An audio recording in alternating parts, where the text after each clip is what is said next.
friends, colleagues, and acquaintances, I would like to thank you all to being here with us. And I'd like to say a special thanks to our professor who invited me to be in her exhibition, as a part of her exhibition.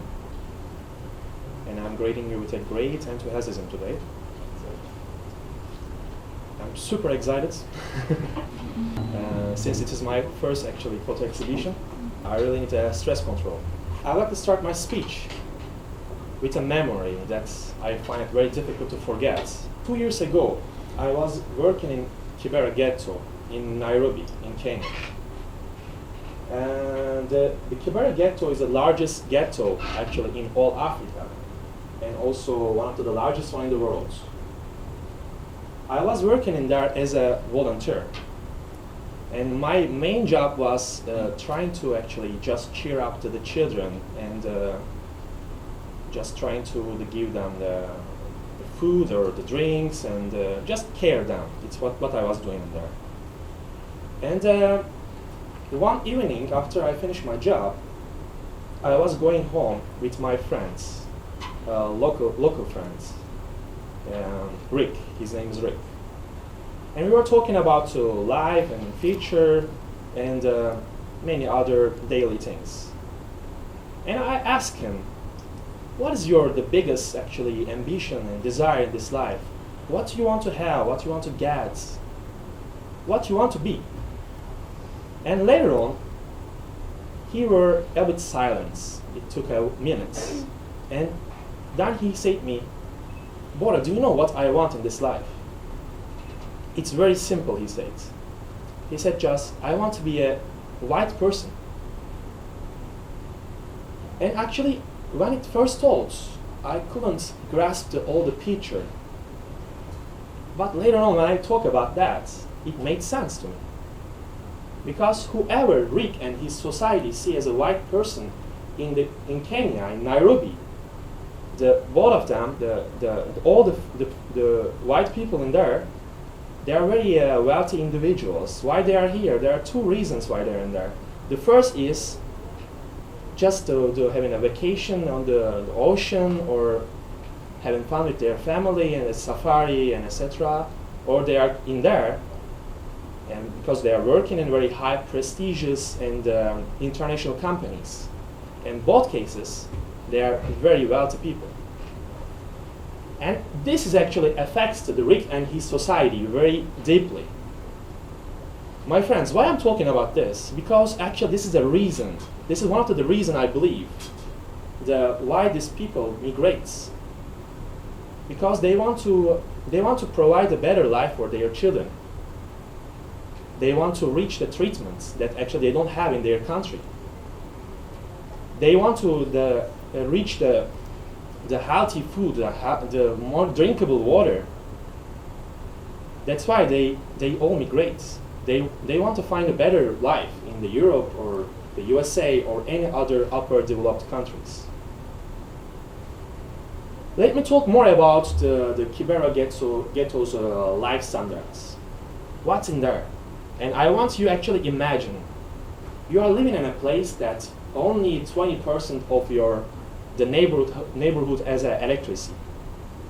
In the night, the absolute darkness. Even they cannot afford to buy candles in there. Very expensive for them. They don't have toilet facilities in their home. And what they use for toilets, digging holes or just a plastic package to throw away to the river. And when the ladies go out in the night, there are some people every time waiting for them simply to rape. They don't have a drinkable water, they don't have a take water, they don't have any water facilities in the all neighborhoods.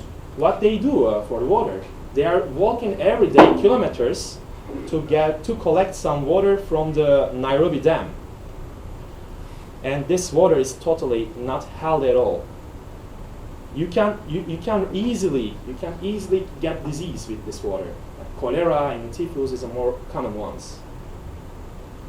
They are living in the 12 square meters of the shacks, like built by mud walls, the tin roof, and the concretes. and they all live in one room. Like their parents and their children living in a one single room. And that is the reason actually the children can learn to having sex very early ages, and that's why to being pregnant at 12 or 13 years old, it's so common. Because they are curious to try. They want to just try. Yeah, and also one more thing that's good to point out here. The 50% of all this neighborhood has a HIV. So most probably the newborn babies also can have HIV as well. It's a terrible life conditions. I just want you imagine about this. Before I invite to the next speaker to talk, and also that you can have a chance to look to the photographs and for all of us, the more details. I also want to give some examples here. Maybe you can put a smile on your face, and also maybe can make you much more tactful about the reality, what's happening in Kibera Ghetto. His name is Michael, actually. Every morning when I was going to the workplace where I am working, I was seeing him that he's playing with his cars. But actually, he doesn't have a car in there. He's just imagining them as a car. It's the piece of wood. If you can look at it carefully, you can understand what I'm talking about. And some days I was talking with his mother, and the very sad thing his mother said to me that he doesn't want to call Michael to home. She likes, actually, he concentrates on the playing with the toys, wood, piece of wood, because she doesn't have any food to offer him. It's good for her to keep him focused on it. Another example, here I can give the Davids, and I really like this photo as well. It's one of my favorite photos. It's really touched my heart. He's my neighbor. I'm talking about the child with the blue t-shirt. Every evening when I was coming to home, and they were just coming to hug me, all of them together.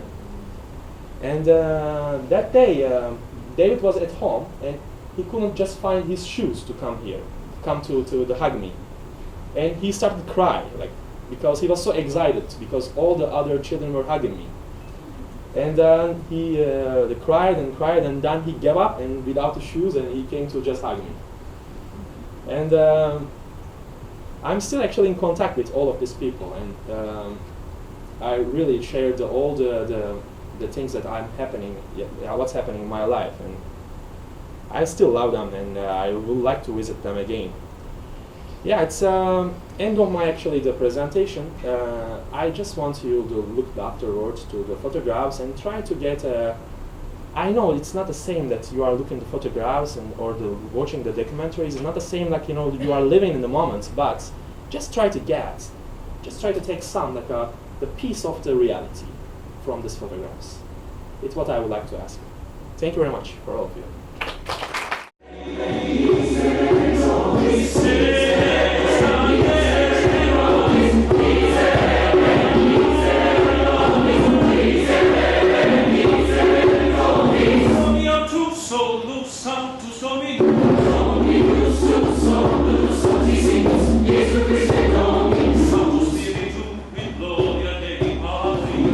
Spiritu